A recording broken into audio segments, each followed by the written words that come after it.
Hello,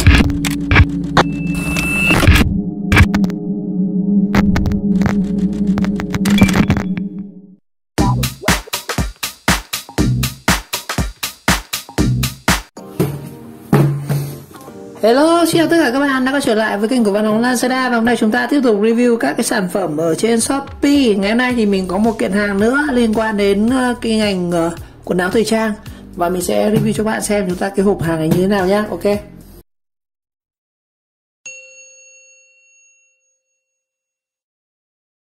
Rồi, như tháng trước mình có làm một video nói về cái việc mà mua cái đồ lót ở trên mạng như nào. Mình cũng đã khuyến cáo anh em về những cái, thứ nhất là những cái chúng ta băn khoăn khi mua đồ lót này, và thứ hai là những cái lưu ý khi mua này, và trả lời những thắc mắc của các bạn. Ngày hôm nay thì mình có một cái kiện nữa, nhưng mà nó không phải là cái quần dưới, mà hôm nay chúng ta mua cái bộ phận ở trên.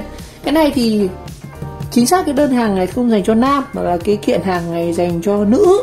Ngày nay mình có một kiện hàng dành cho nữ, và thực sự thì nam mà review đồ nữ thì cũng hơi ngại, nhưng mà hôm nay mình muốn chia sẻ các bạn để cho những các bạn nữ, thường các bạn nữ các bạn sẽ e ngại nhiều hơn. Còn các bạn nam thì chúng ta không sao. Đồ nữ thì nói chung là chị em con gái Việt Nam mà nép Á Đông thì cũng vẫn còn rất là e ngại.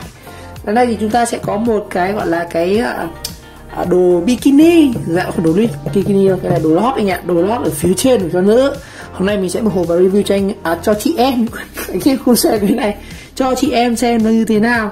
Rồi, đầu tiên là mình mua ở trên Shopee rồi, và mua từ shop là Van V Luxury Lingerie ở Lê Trọng Tấn, Hà Đông. Nói chung là các cái sản phẩm đồ lót thì khi chị em mua ấy thì chúng ta đừng có một cái rất là e ngại, đó là bị shipper gọi déo như là chị ơi cái XYZ của chị đến rồi. Nhưng mà yên tâm, đây là cái sản phẩm này, cái hộp về thì shop họ rất tinh tế nhá. Mình để ý tất cả các sản phẩm đồ lót, những cái đồ nhạy cảm hay là như là những cái mà nó nhạy cảm nó ấy thì shop họ sẽ rất là khéo, họ sẽ che như này. Đấy, anh em những cái hộp mà cái chị em những hộp hàng này, shop họ sẽ đóng che như này anh em nhá, chị em nhá, đây, sẽ không nhìn thấy tên gì đâu. Và quan trọng chúng ta sẽ có tên các bạn, đây có cái tên mà mình, thông tin cá nhân mình che đây này, và có cái đơn giá này đó. Nên là khi chúng ta nhận cái hàng này thì nói chung là shipper chỉ gọi là xuống lấy hàng thôi. Cái che này thì đa số anh em shipper thì biết là cái gì cả, tại vì trên app thì nó hiện rất là rõ, tại vì shipper khi giao hàng cũng sẽ có một cái phần check lại thông tin.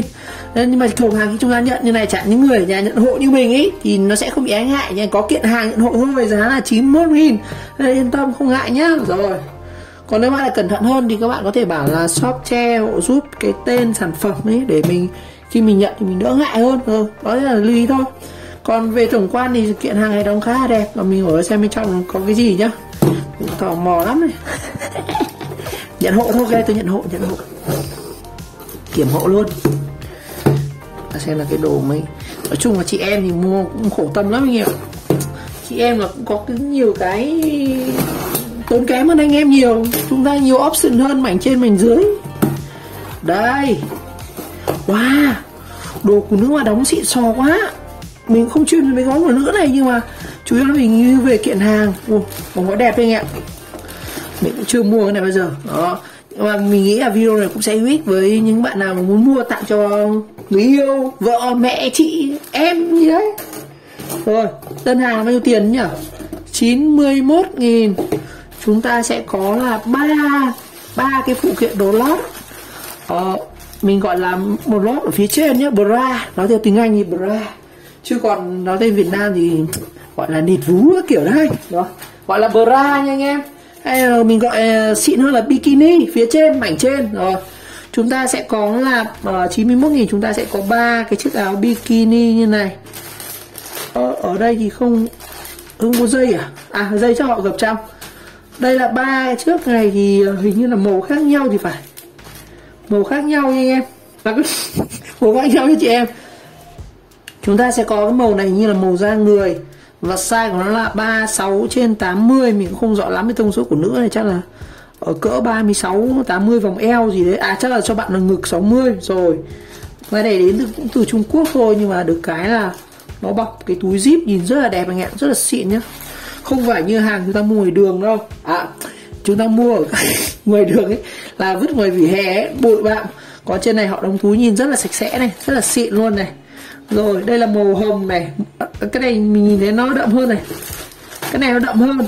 Đó, hai màu, cái này là hai màu trắng, cái này nó đậm hơn, cái này sang màu hồng. Nói chung là màu da người nhá.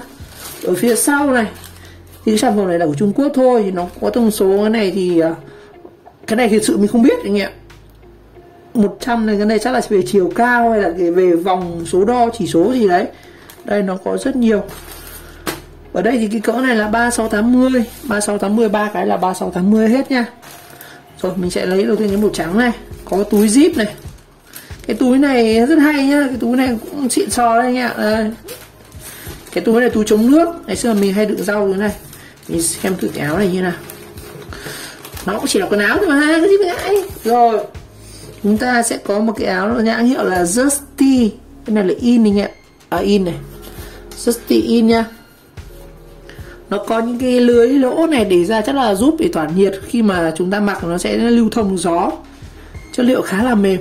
Đó, có vẻ đàn hồi được này. Đây là cái dây khóa này, chúng ta sẽ có 4 nấc. Đó, có thể điều chỉnh.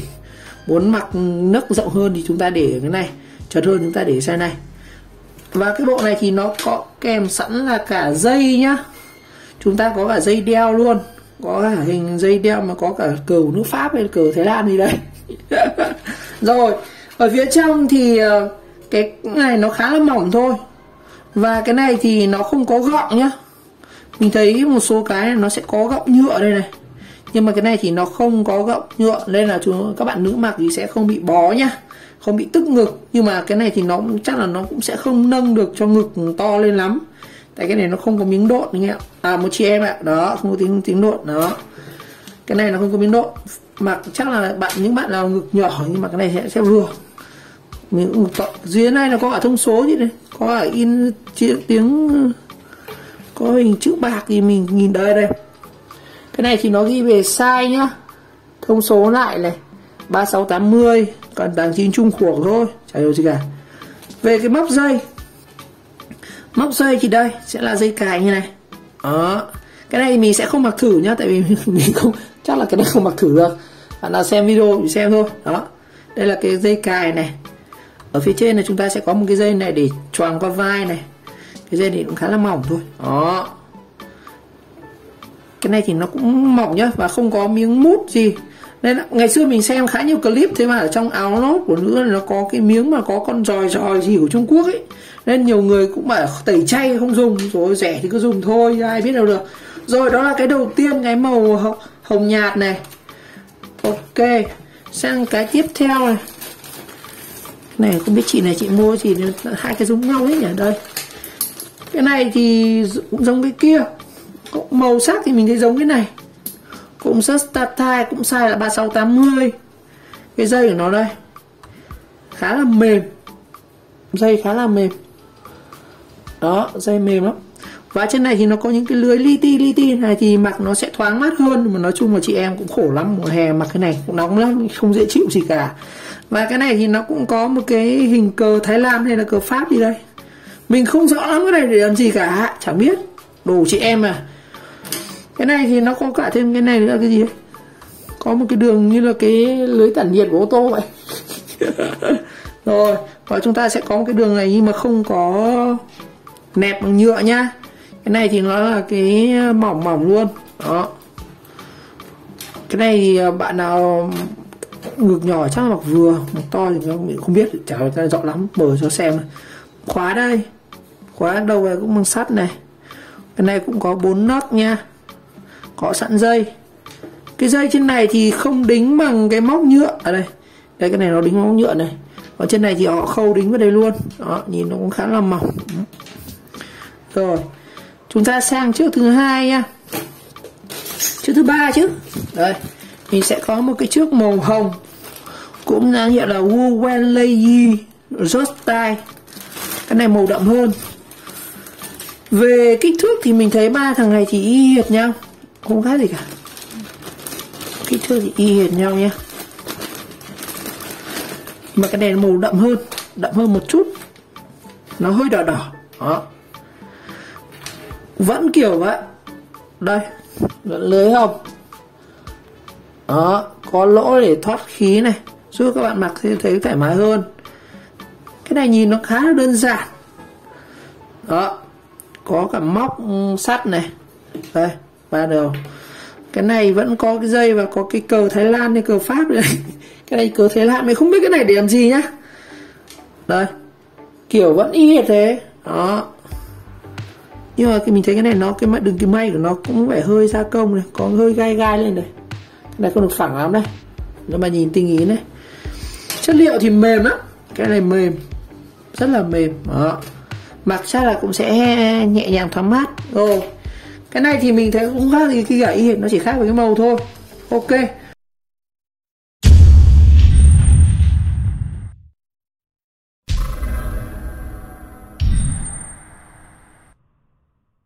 Rồi như vậy tổng kết lại với đơn hàng 91.000 thì chúng ta sẽ có 3 cái sản phẩm áo top trên dành cho chị em. Màu sắc của chất liệu thì mình cũng đã giới thiệu trong video rồi. Theo mình đánh giá thì qua cái này mình thực sự mình không biết, mình chẳng biết đánh giá như nào. Rồi một lần nữa cảm ơn các bạn đã theo dõi video clip. Nếu thấy video hay với những các bạn nhớ like, subscribe kênh và chờ đón các video tiếp theo. Mình sẽ có review các sản phẩm hay ho hấp dẫn khác. Xin chào, gặp lại.